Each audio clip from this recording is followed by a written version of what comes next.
with us here Pleasure. today. Much appreciated. You've been president of the IAAF now for a year and a half, almost 2 years. Just seems longer. Yeah, I'm sure. Something of a roller coaster ride. Yeah. And a lot of challenges. It seems to me challenge after challenge being presented to you. How do you deal with tough times like that? I guess you've got to go back to my athletics career. You know, anybody that's in track and field knows that, you know, some years are better than others, but forward momentum is over a commitment and over focus and probably over a decade or more. And every athlete you see out there competing at the highest level has probably given up at least half their young lives to be there. So you just know that hard work comes with the territory in anything that you want to be successful at.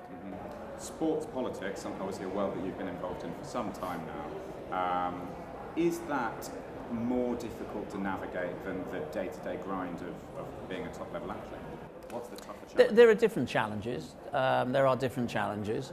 And sometimes in the political world, you have to make compromises. You have to be maybe a bit more pragmatic. You probably have to be a bit more collegiate in the decisions you make. As an athlete, it's a pretty selfish existence. You work with a coach, or in my case, a backroom team, and you work in a very small unit, and you make judgments that are entirely and only based on what is going to make you run quicker, within the rules. Of course. Well, sticking on that note, you're pushing through a series of reforms at the moment. You're in the process of changing the IAAF, changing how the sport works. What are your sort of key principles for effecting change? It's not the easiest thing to do. It's not, and actually I started on that process of change within a day of winning the privilege of becoming president of the organization. I think it's pretty much, for me, it's based on one principle, and I sort of think of it as the triangle of trust. It's about good leadership, it's about trust itself, and it's also about how relevant is what your sport doing, how your organization reflects the world that particularly young people, millenniums, live in.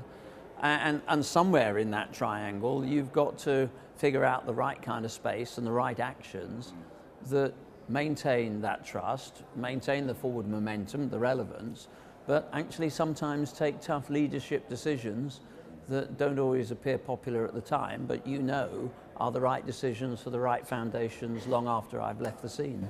When you were campaigning for before that, when you took the decision to campaign for the role to become president of the IAAF, did you anticipate it being quite as tough as it has been?